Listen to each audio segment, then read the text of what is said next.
But my wife is involved in infidelity. He keeps quiet. He doesn't tell me. When I find out and I ask Vuyani, he says, no, I knew, but it was not my place to tell you. That is a betrayal. That's not loyalty. It's like these people who are in the EFF who said to us, we knew so and so was going to leave, but did not tell the leadership. And they still want the relationship to be the same. You cannot know such information and not tell me and expect me to trust you. I do not trust them, and I will never trust them. Dr. Mbuyiseni Ndlozi, one of the founding members of the EFF, has resigned from the party. After years of loyalty, he says the way he was treated by Julius Malema and the leadership was bizarre. Suspended over false allegations, accused of being an MKP agent, and sidelined just before the EFF's conference, Ndlozi is done with party politics. But here's the kicker. He did know about Floyd Shivambu's plans to leave the EFF for MKP, but he chose to stay silent. Why? Because he didn't want to be seen as an informant or a gossip monger. What does this saga teach us as ordinary South Africans? Let's unpack it. Welcome to Inkari. It's time where we uncover the truth behind the biggest political developments in South Africa. Today, we focus on Dr. Mbuyiseni Ndlozi, once a key figure in the EFF, now stepping away from party politics completely. His departure is bigger than just one man. It exposes the harsh realities of political party structures. Can politics really save us, or do we need to find new ways to fight for economic freedom? Let's discuss. Why was Ndlozi suspended? Ndlozi has been part of the EFF since its formation in 2013.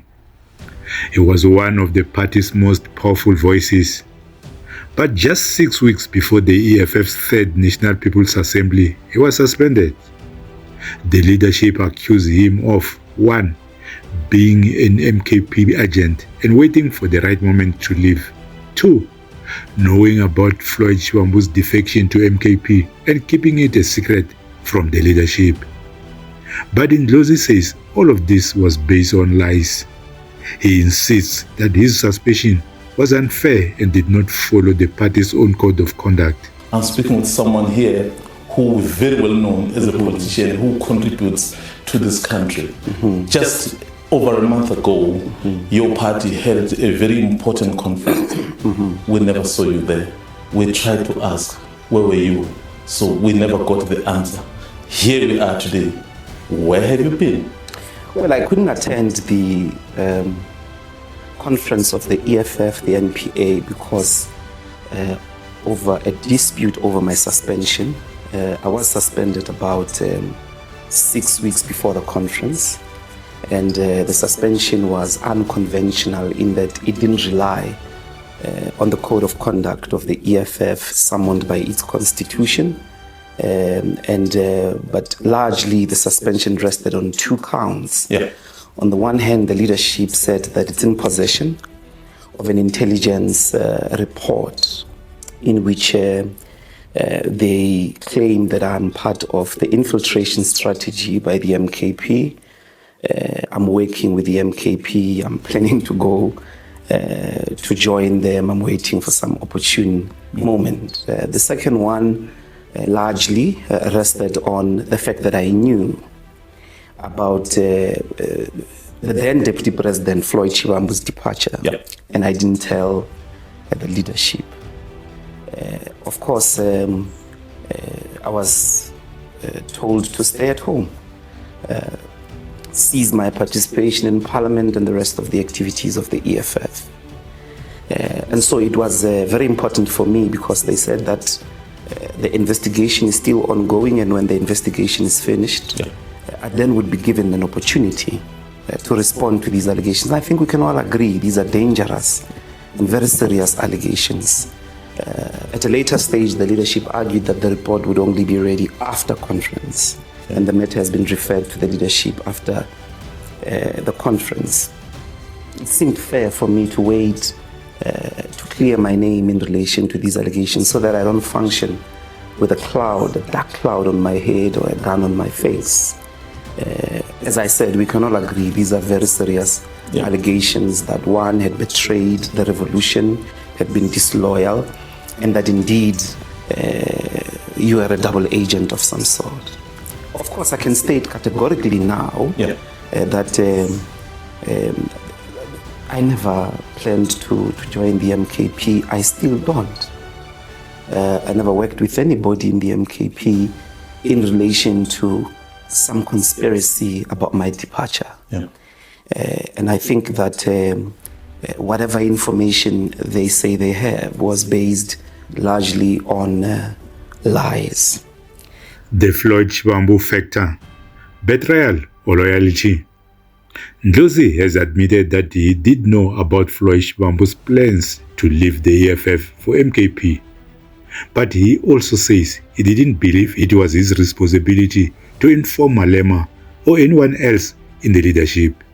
His reasons: he didn't want to be seen as an informant or a gossip monger. This raises an important question. Was Ndlozi being disloyal to the party, or was he simply maintaining his integrity by refusing to interfere in someone else's personal decision? Secondly, I did know about the departure of Floyd Shivambu. He did come to tell me of his consideration, and indeed I did tell him that, look, you would have to take the leadership into confidence, and he did. The idea that I should have ran behind his back and informed the people or the leadership suggests that I'm an informant, a gossiper, or a wedge driver. I am none of those. It was Floyd's decision. He had to communicate it. It was not my decision. It was his. He had to communicate it, and he did. Because trust is earned when you show loyalty at a point when it is needed. Not loyalty of nice time. When it's nice, no, we are loyal, president, CIC. When things are bad, you can't show that loyalty. You must show loyalty at the most tested moments. You sit there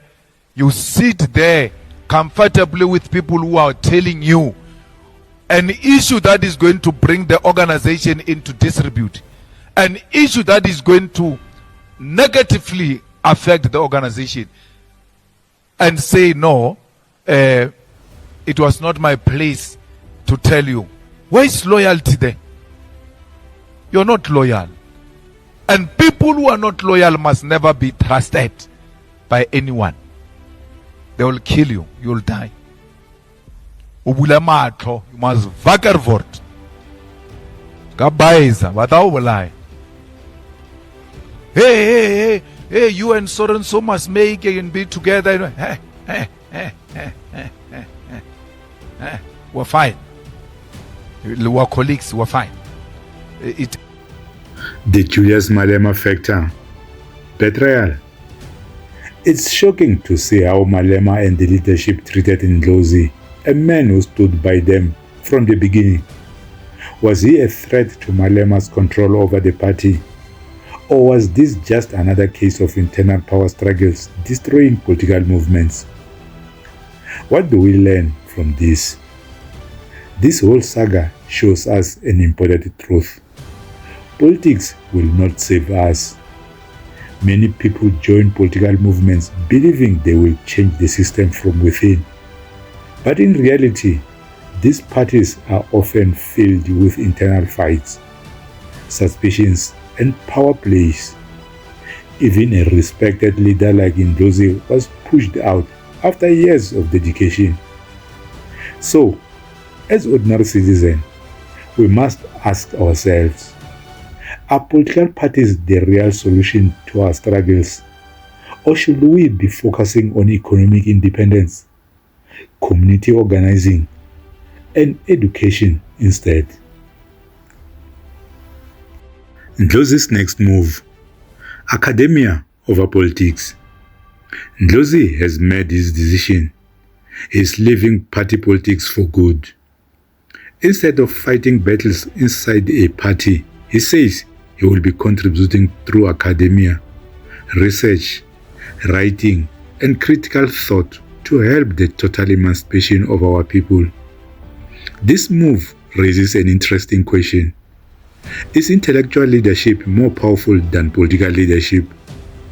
Can we achieve real change outside of the party system? I have taken a decision to step away completely from party politics. I'm leaving party politics. I think I've made my contribution in that space. We don't live in a one-party state. We're not in the camps. We're not banned.